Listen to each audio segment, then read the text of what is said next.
The best mornings are country mornings. A hot cup of coffee, some fresh orange juice, and some English muffins with some lovely homemade jam. And your lovely sister here to enjoy it with you. My sister who always looks like this first thing in the morning. That's right. If you're in a pickle, cause there's nothing left to spread, got a kitchen full of people and there's nothing in your head, we've got all the answers, got a lot for you in store. Pickles, sausage, chutney, jelly, jams, and more. Put a lid on it, put a lid on it. There's just nothing in the world you can't preserve. Put a lid on it, put a lid on it. And sit back and get the praise that you deserve. Homemade jams are a pure joy and one of the easiest ways to save money on your grocery budget. Today on Put a Lid on It, Jane and I are going to show you how to make your own natural apple pectin. And we're going to show you how to use this apple pectin in some quick and easy jams just by using the fruit you have left in the fridge or in your fruit bowl. Now we're also going to give you a glorious little recipe called blueberry rhubarb jam.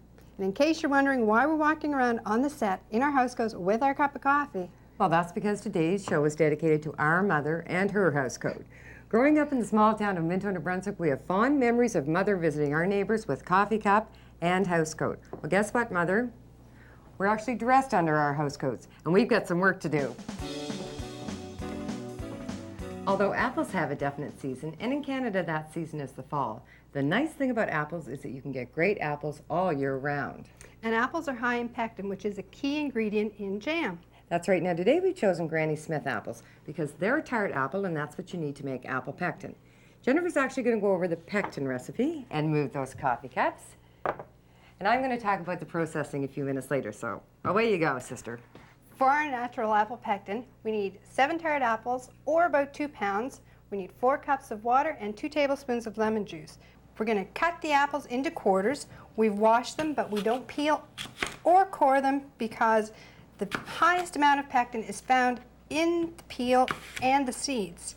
And we've got them all ready in here except for that one last apple. And we're going to add our water and our lemon juice. Jane is going to take it to the stove. We're going to bring that to a boil, and it's going to boil for about 30 minutes. Just gently. You're going to also have to stir it occasionally so you don't scorch your apples. Okay.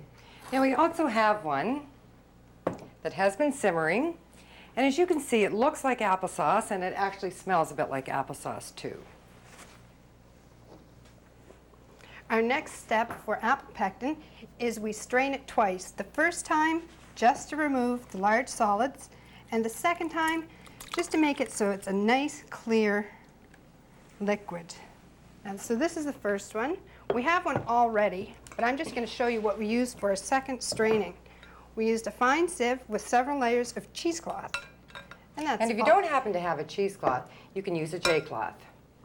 Here is our pectin that's ready. Jane's going to tell you about the processing, and I'm going to reheat this on the stove. Now to process your jars, the first thing you want to do is sterilize them. So you place them in a hot water bath, and you want them to be boiling for at least 10 minutes. So I'm going to remove one jar at a time using these nifty little jar lifter. And while my jars are hot, my lids have also been simmering for 5 minutes. I'm going to explain a little later in the show why that's important to keep everything hot.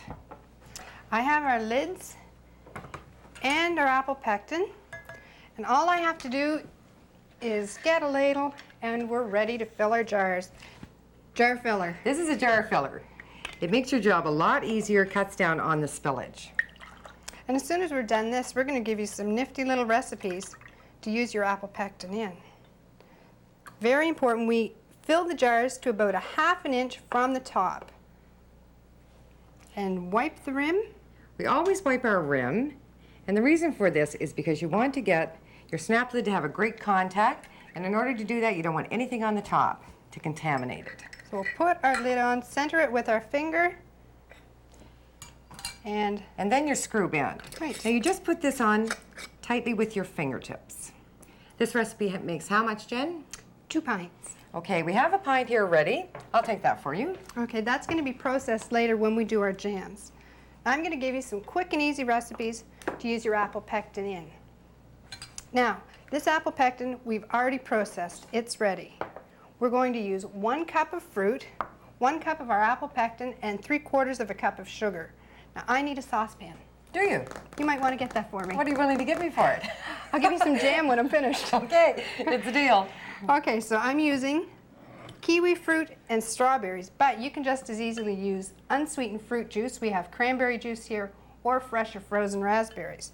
Now I'm going to put our kiwi fruit and our strawberries, which we've cut up, and our 3/4 of a cup of sugar and our apple pectin. Now this is 1 cup. Now you're going to hear our seal. There we go. Our apple pectin's all ready. We're going to take this to the stove, bring it to a boil, and let it boil for about 15 minutes. And you're going to notice it starts to gel. There's a change in the consistency of our liquid. Notice how Jennifer just sort of stands around, hands everything to her sister? Now I have one that is finished.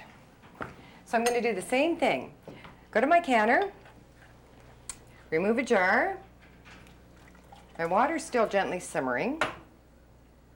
Try not to knock that too many times. 1 jar. Beautiful. And I need the lids. And you need this too. I'll get the lids then. Actually, Okay. we'll use this one. So we're going to take our liquid. This is going to make 1 2/3 cups of jam, and I'm just going to pour it because this is about 1 jar. Perfect. There's a 1/2 inch of headspace.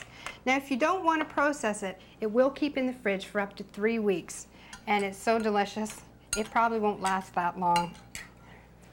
Now I'm taking my snap ring, centering it on. And I'm just going to put it on fingertip tight, just gently. So now both this recipe for strawberry kiwi fruit jam and our apple pectin, where's that apple pectin? Here it is. Both of these are going to be processed in my water bath canner, and they're going to be processed for 15 minutes. And what I mean by that is Actually, she's really cute, but it's only 5 minutes for our jams. Oh really? Yes. Oh, I knew that. I knew that. So I'm going to put them in. They're going to be covered by at least 1 inch of water at the top. And the wire rack on the bottom is so that your glass won't actually touch the bottom of the pot. So you can see my water's returned to a boil. I'm going to put the cover back on,